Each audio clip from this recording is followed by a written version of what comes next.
You're listening to the Unfixed podcast. When I moved away from home and wasn't married, I felt alone in that narcolepsy a lot. When you have a disability that makes you appear normal, but makes you feel really abnormal, it's hard to connect with other people about that if they don't understand what that's like.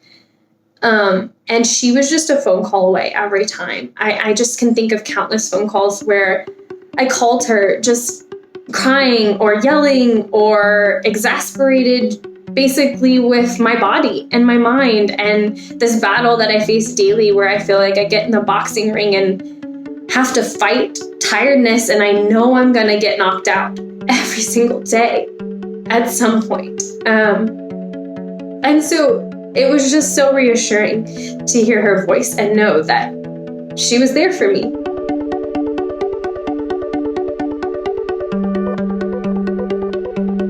Hi, everyone. This is the Unfixed podcast, and I'm your host, Martel Catalano. The chronic illness community often talks to each other, but in this show, we open the dialogue, exploring adversity through different walks of life to recognize our shared humanness. These intimate conversations are between people who are creatively contending with diverse challenges. One person has a chronic health condition, because they're often experts in facing the hard stuff. The other is a professional working within a relevant field or facing their own unique battle. Each episode is an invitation to lean into curiosity and compassion while recognizing that we can live powerful lives despite, or sometimes because of, our circumstances. This podcast is part of a suite of resources provided by Beyond My Battle. If you feel inclined to support the show, you can do so at beyondmybattle.org/donate.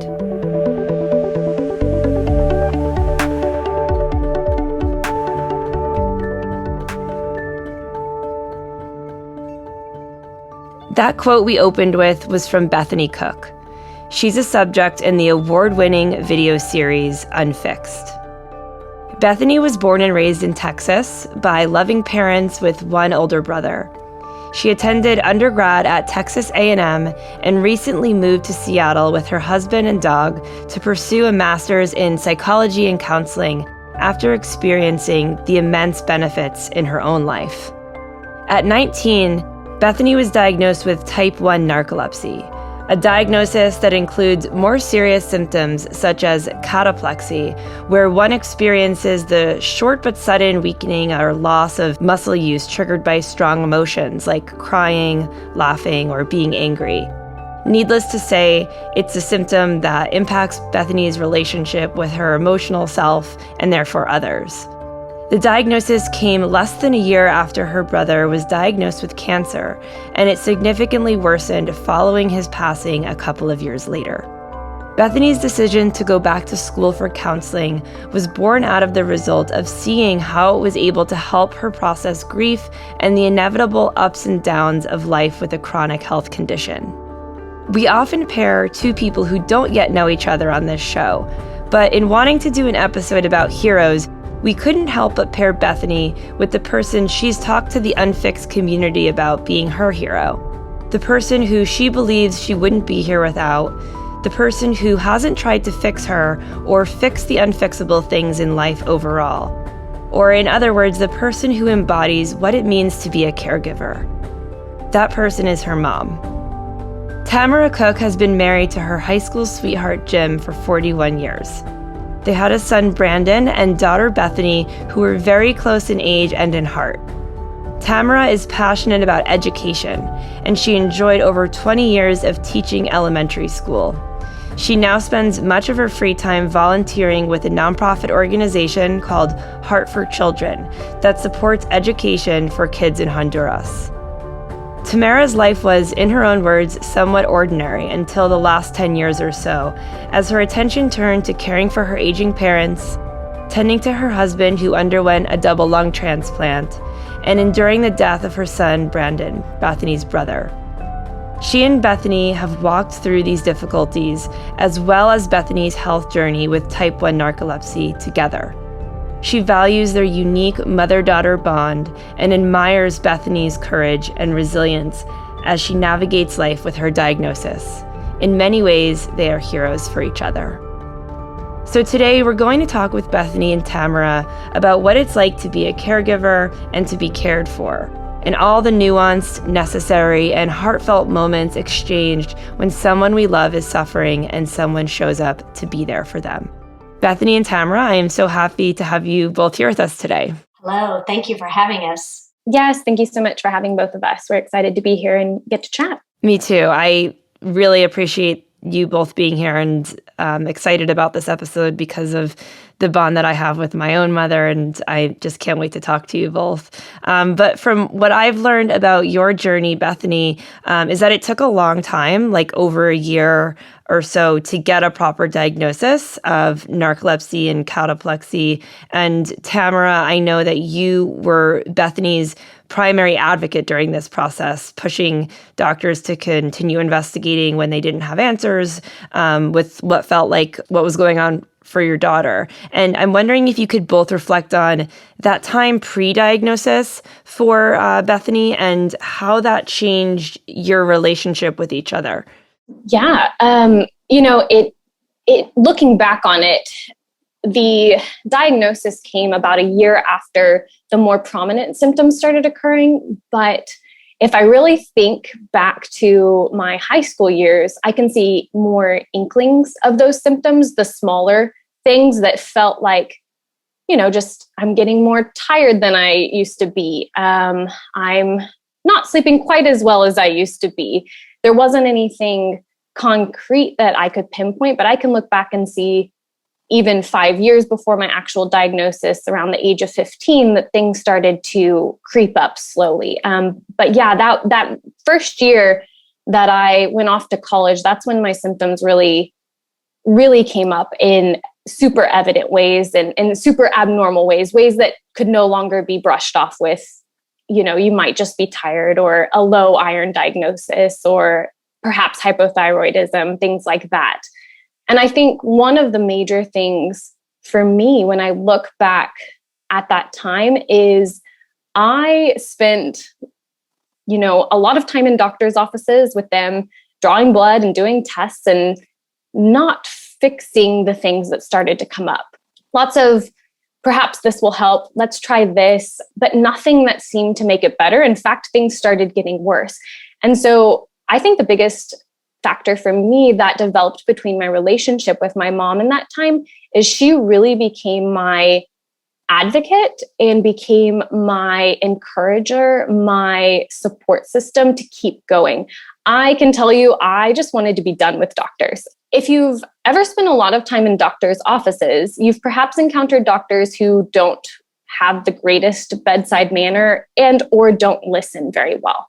I had doctors tell me, you're a college student, you should be tired, even though I was telling them I was falling asleep in the middle of working out on an elliptical, which in hindsight is very abnormal.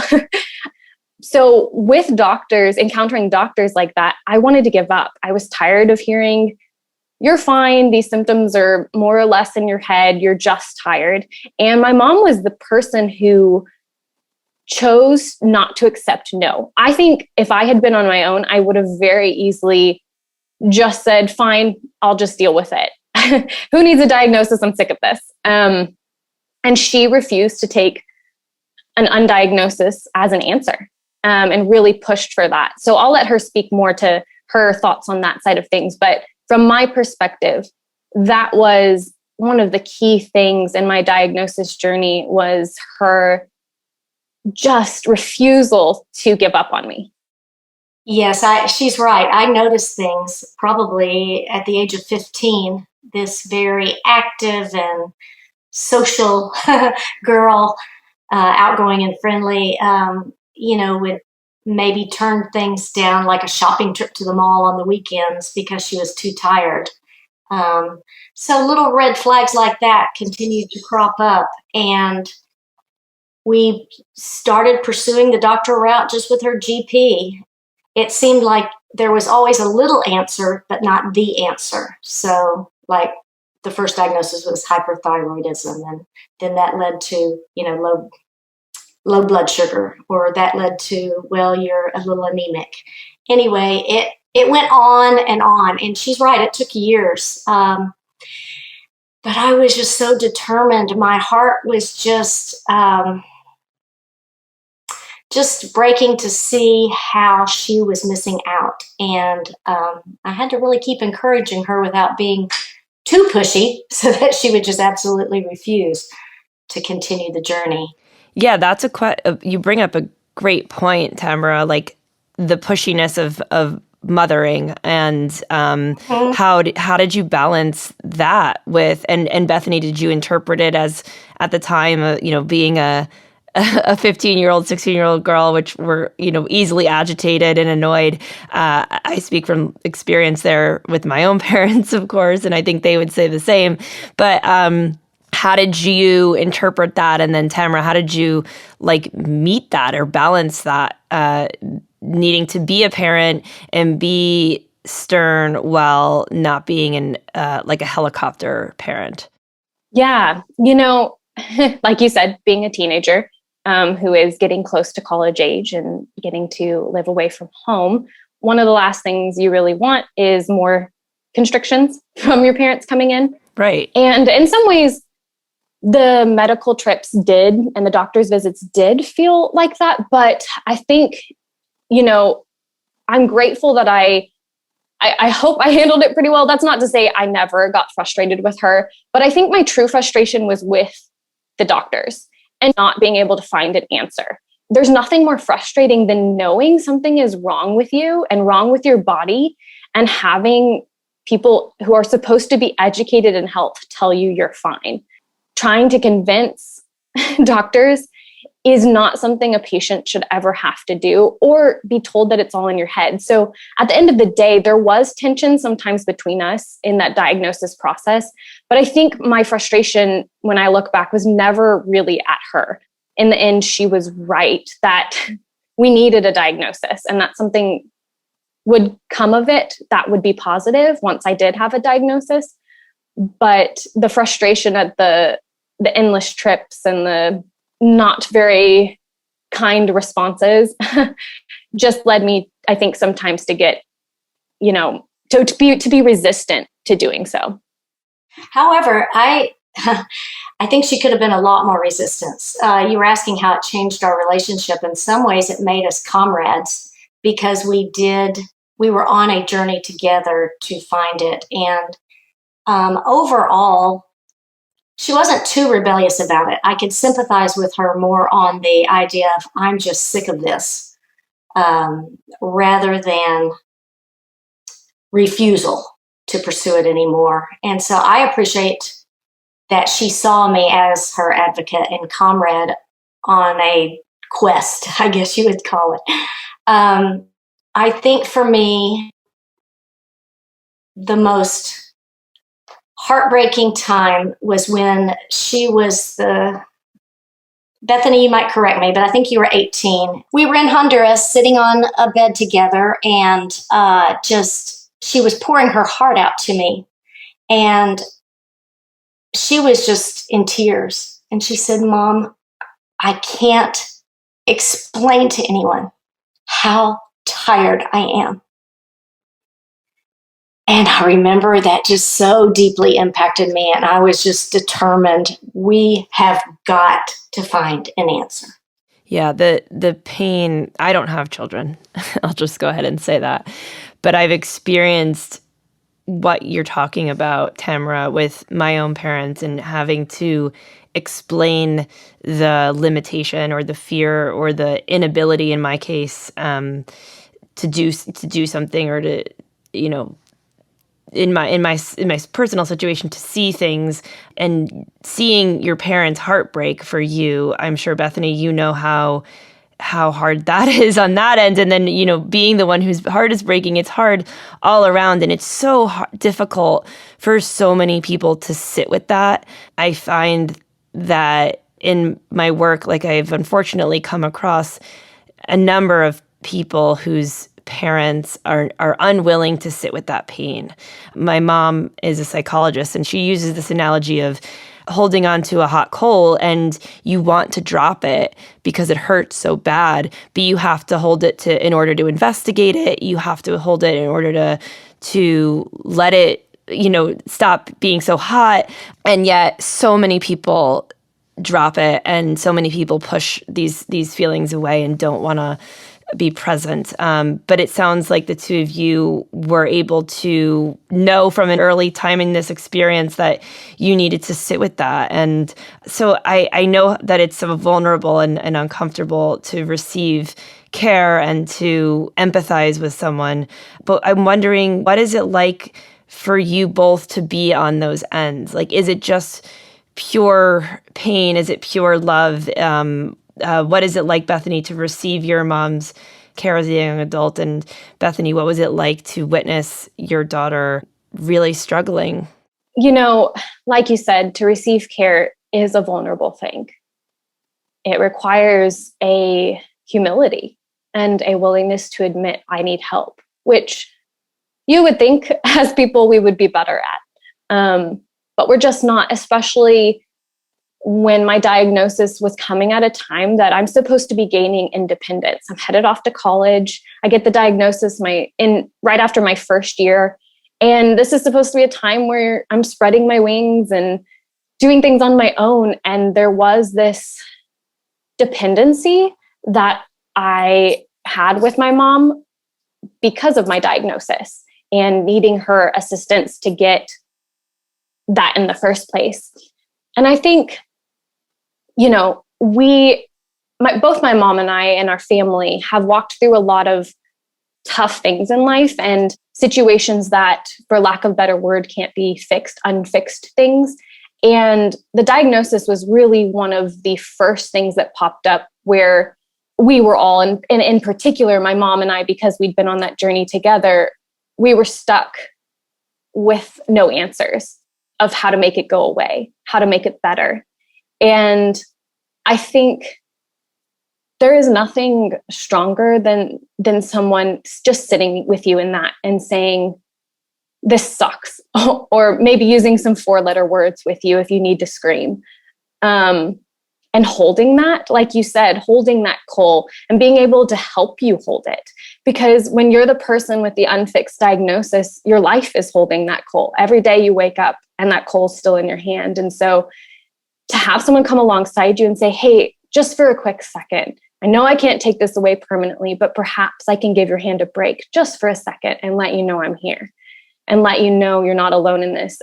That's so beautiful. I love that. It's like me and my mom often talk about, like this co-regulation that happens in those moments, and loaning her calmness to me is what helped. And in so many cases, you're so right. Like, you hear when you're struggling this attitude of either these notions of everything's going to be okay, or you're fine, just get through this, or like kind of the cheerleading that people think that they're supposed to give. But I always tell people the thing that works best, or at least it's worked best in my family, and it sounds like in yours too, has been just to say, man, that really sucks. And that's what my mom does for me. It sounds like, Tamara, that's what you were able to do for Bethany, because to try to understand something that you don't understand is not what the person who's suffering needs. They need to know, they need to be validated. They need to feel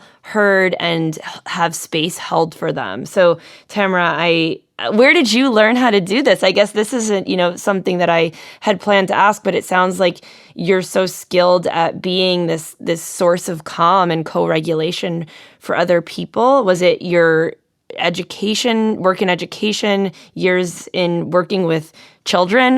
What is it that you feel like gave you the tools to be this wonderful source of compassion? I appreciate that. I do. And I appreciate that Bethany feels that I was there for her. I don't know that I always did it right. I'm a doer and a fixer. And so many times as a parent, I had to just close my mouth and not to not offer advice or what she needed to be doing, but be willing just to be silent and sit and sympathize. But it sounds like, you saying that you're a fixer and a doer, it sounds like you needed to, or you recognized that you needed to pull back on those instincts of your own and really relearn new patterns of coping and helping and being a support system to be not the doer, not the fixer. Is that true? That's exactly right. And I think the main thing, and this is not a easy thing for people to hear, but the main thing that taught me how to be with someone suffering is to suffer. And I've had several major events in my life that caused great loss. And just to share a few of them that taught me growing up, my very first one was when I was 11, and my best friend who lived across the street, we were skating on my driveway, and he was headed home, and he got hit by a truck and killed before my eyes. And that was my first introduction to trauma, and it was quite an ordeal for a young girl to go through. And my parents were not unsympathetic, but the community feeling among just the general era, I guess, of that time, as well as my parents, their friends, my friends, were just really not to talk about it much. And anytime we did, just to focus on the good, that, he was in a better place now, but I didn't really get to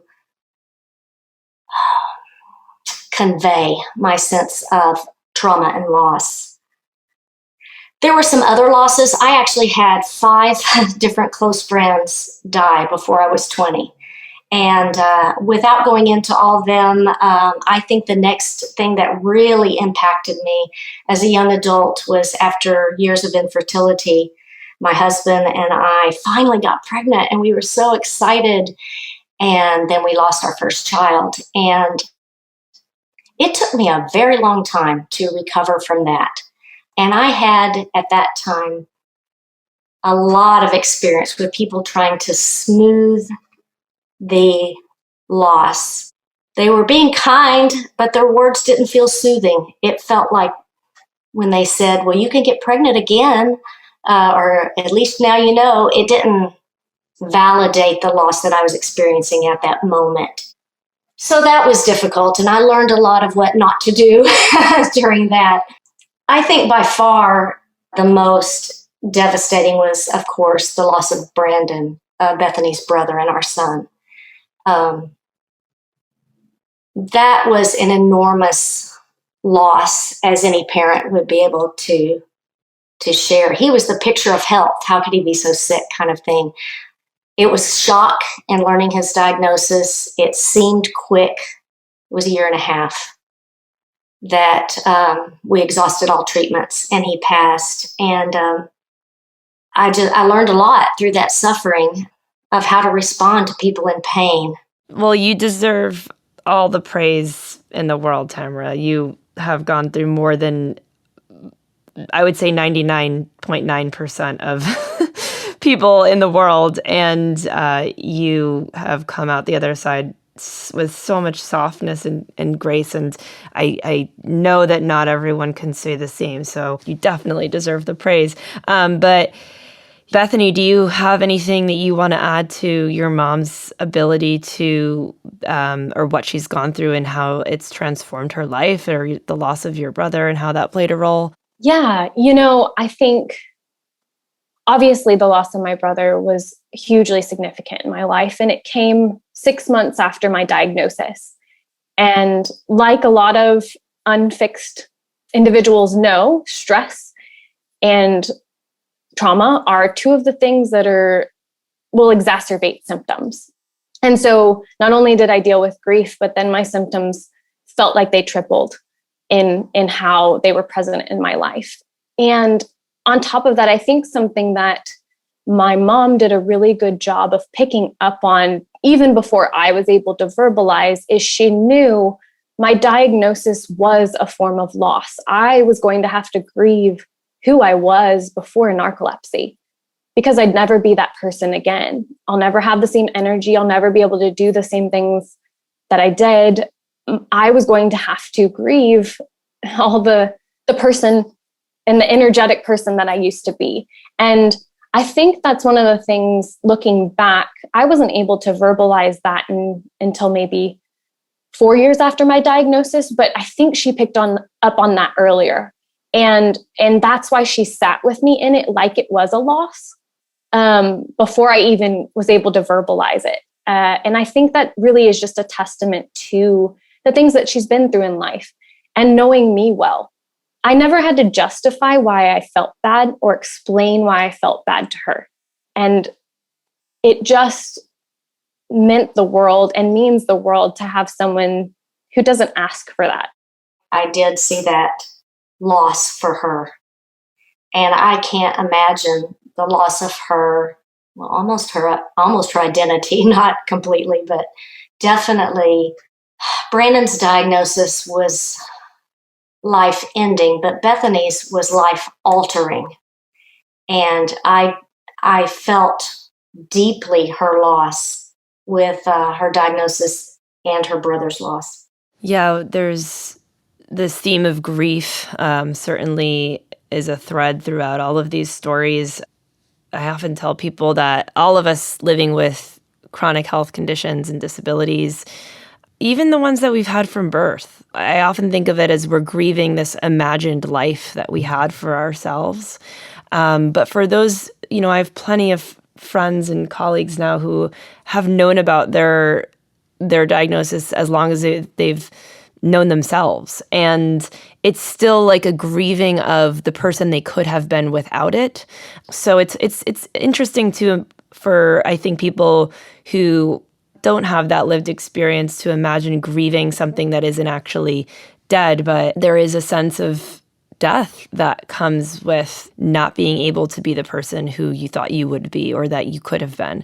It's a little, like that could have been, should have been mentality, right? We think of it as like, what a waste of time often, but it's real. And it's like you said, it's important to sit with those feelings and recognize them and nurture yourself during when those feelings come up. I agree with you so much that the loss is certainly not a one-time process. It's not a 3-month or 6-month. It's a lifetime process where you recognize the loss. It's almost like the loss comes in pieces. When you encounter something that, once again, you can't do, or when you think about something that you were hoping to do or to be and realize that won't happen. So those losses continue in little pieces as you live your life. Exactly. It's so true. And for, Bethany, I'm sure you relate to this, but when it's something that's present every day of your life, which, I also imagine it's like when you lose someone as so close to you in your immediate family, it's there every day. Like that person is no longer there. So it is present every day. It's something you carry with you the same way that you carry this illness that for some of us is visible, for some of us is invisible, for some of us it impairs everything we do, from mobility to speech to hearing to vision to, socialization, all of it. Or it could just be this hovering of when is my next flare-up or incident going to be. It's there all the time. And I think that's part of what grieving requires of us, to realize that life is just a constant state of suffering, and how can we make peace with that? Something that's helped me through my losses and grief is that you don't work any longer, you don't strive any longer to get through it. You try to reach a place within yourself that you've learned to carry it. And that was a shift in thinking for me, and a shift emotionally when I realized I can carry this. I don't want to. I don't like it, but I can do it. And I can do it hopefully with love and grace and mercy versus cynicism and bitterness. Mm-hmm. Well said. Yeah, very well said. Sure. Or stuffing it away in a sense that it just gets like lodged within you and then explodes in these instances later on. We see that all the time, right? People who are not addressing their loss, like whether it's a person or ability, and then ignoring it or denying, and then it just bursts out right later on. There's no other way. Right. I want to address, I guess, Bethany, what are the qualities to you that make a caregiver so great? And then Tamara, I'd love, what's some advice for the caregivers listening with regards to those qualities or attributes, or even just other types of advice that you have? Yeah, when I think about the qualities that have been most helpful, that I see in my mom and have been most helpful for me in my diagnosis with narcolepsy, I think first and foremost would be empathy. Taking a moment to really try to understand how that person might be feeling. Obviously, you can't receive the same diagnosis, so you can't 100% know, but a lot of people will speak before they actually consider that other person's perspective. And I think empathy is that moment where you put aside your initial reaction or your discomfort with someone else's suffering and say, this isn't about me. This is about what I potentially would actually find helpful, not just placating. I think also for our relationship and with my mom, she had a graceful stubbornness with me. She was kind in her stubbornness, but she wasn't moving and especially the getting a diagnosis phase. She refused to not have an answer, but she did that in a way that it made me feel like she wasn't grabbing me by the hand and dragging me through the process, but instead walking alongside me and allowing me to take the steps with encouragement, but was also very stubborn to not let me stop walking for too long. So I think those are the two biggest things. And then also just a lot of compassion. I think anyone who has an unfixed diagnosis, although symptoms can vary, when someone just shows compassion for how tough it must be to walk in your shoes, that really means a lot.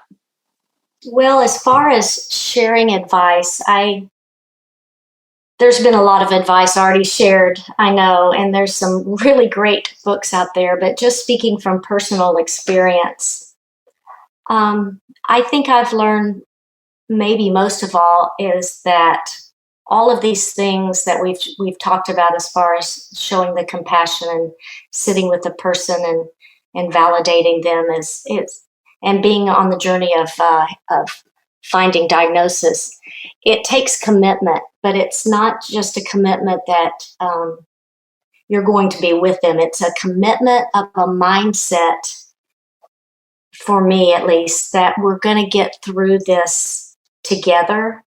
And it was almost like I would tell myself, I'm committed to loving her completely, unconditionally through this, no matter where she is, if it's patience she needs, if it's encouragement she needs, or just sitting there and being silent. And committing to being just solid and steady and even in her life. She had so many things that were up and down and all around, and it was like a roller coaster for her in her world at that time. And I just wanted to be a safe place and a calm place for her to be with, and know that I was there for her. Yeah, and I think the word calm there really is key, because in a world of just all the stressors of chronic illness, that's the one thing that the place we really need to get brought back to. So thank you for recognizing that and for providing that for your daughter and all. I mean, it seems that you provide it for many other people too, Tamara. So lastly, have the tables ever been turned, where Bethany, you've needed to show up for your mom? And if so, what was that like for both of you? Yeah, it's funny having my diagnosis come at a time where I was moving into adulthood, a few years down the road within that process, as I am becoming more into my own person, my dad received a diagnosis where we knew he was going to have to get a double lung transplant. And I think for me, that's one of those moments that I pinpoint of where I was able to be the caregiver in that situation. When my dad underwent that surgery, it unfortunately didn't go very smoothly. So he was in the hospital for 6 months. And I made the decision to quit my job and move back to Houston. At the time I was living in Austin, Texas, moved back to Houston to be with my mom and live with her close to the hospital where he was at and be there. I mean, not only obviously did I care deeply about him because he's my father, but I knew as his lifelong partner, she was undergoing something I could never understand. And if being able to wake up and make coffee made a difference, or being the one that volunteered to stay with him at the hospital until visiting hours closed late at night so that she could go back and get in bed early, those type of things I felt like I could do and really provide, in a sense, a caregiving dynamic in the flipped direction. I was shown very well how to do that by her. And I think that is really one of the moments that I felt that dynamic be able to shift and feel like I could give back a little bit of what she'd given to me. She absolutely did. She and her husband did a great job in caring for me and carrying me through that. It was very intense.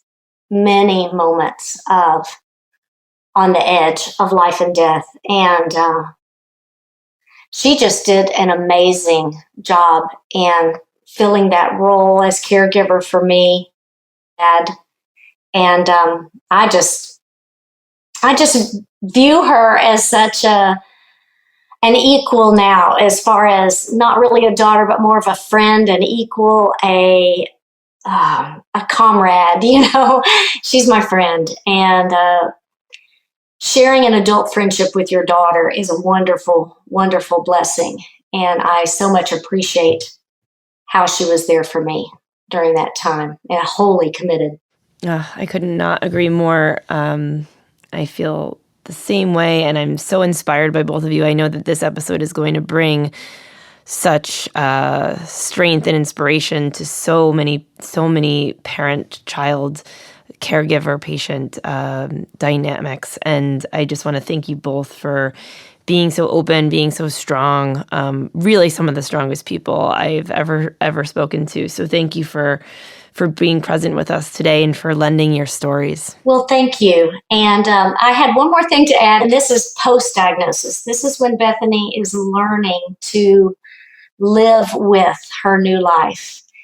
And she's undergoing frustrations of falling asleep in class. How does she get through her final years of school? She can't pull all-nighters studying to study for finals or do a paper, or even to drive home.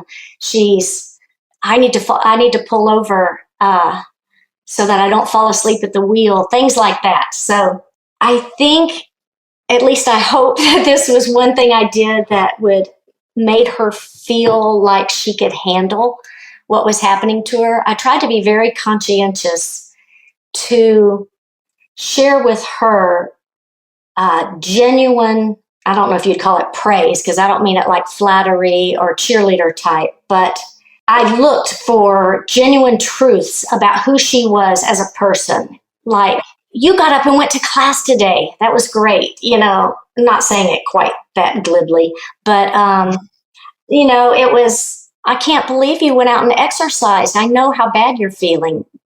You can do this. It was you have perseverance, complimenting times that she had courage. So many times I saw courage in this girl. Oh my goodness. She would face what looked like a mountain and just tackle it like it was merely a boulder that she could just climb up and leap over. And I just want to tell her that she had courage, you know, that she was showing initiative, and then slowly helping her come to the truth of who she is inside, that she is stronger than she thinks she is. She has what it takes. She can do this. But helping her come to that realization herself that she is a person who can handle this because she has what it takes inside of her. That is amazing advice. Absolutely. That is so wonderful, so beautiful. And I will say it again. Thank you both so much for being here with us. This has been such an incredible episode. You've inspired me, and you will certainly inspire so many people listening, caregivers and patients, parents and children, all of it. Thank you for your stories. Thank you for your vulnerability. You have a beautiful, beautiful relationships, and so just so much to be proud of. So thank you. Thank you. Yeah, thanks so much for having us. It's been great to chat and get to share with you this special bond that we have. You know, my diagnosis did create that bond in a lot of ways, and I just am grateful to be able to share that. Listeners can learn more about Bethany and Tamara by heading to the episode page of beyondmybattle.org or unfixedfilm.com. And I also want to say to listeners, be sure to check out the resources that we have for caregivers at beyondmybattle.org. Caregiver weekly support groups online, and a great ebook on caregiving, and some wonderful other publications in the resource library there. So definitely be sure to check that out if you are looking for ways to strengthen the caregiver-patient relationship in your life.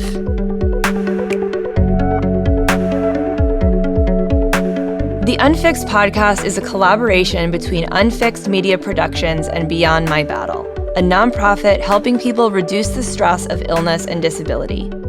If you want to learn more about the Unfixed documentary, visit unfixedmedia.com or subscribe to the Unfixed Community YouTube channel.